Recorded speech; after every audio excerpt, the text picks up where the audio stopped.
താത്വികമായ ഒരു അവലോകനമാണ് ഞാൻ ഉദ്ദേശിക്കുന്നത്. ഒന്ന്, വിഘടനവാദികളും പ്രതിക്രിയാവാദികളും പ്രഥമദൃഷ്ട്യാ അകൽച്ചയിലായിരുന്നെങ്കിലും അവർക്കിടയിലുള്ള അന്തർധാര സജീവമായിരുന്നു എന്ന് വേണം കരുതാൻ. ഒന്ന്, ബൂർഷ്വാസികളും തക്കം പാർത്തിരിക്കുകയായിരുന്നു.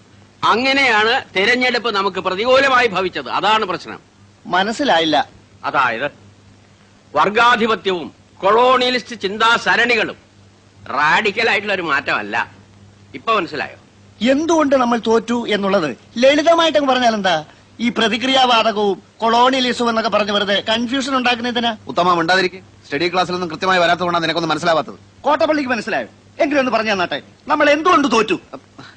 കുമാരപിള്ള സാറ് നമ്മുടെ താത്വിക ആചാര്യനാണ്. തൽക്കാലം അദ്ദേഹം പറയുന്നത് നമ്മൾ കേട്ടാ മതി. എടോ ഉത്തമ, ഉൾപാർട്ടി ജനാധിപത്യം അനുവദിച്ചിട്ടുണ്ട്, ശരിയാ. നമ്മളെല്ലാവരും ഒരുമിച്ചിരുന്ന് ദിനേശ് വേടി വലിക്കുന്നതും അതുകൊണ്ടാണ്.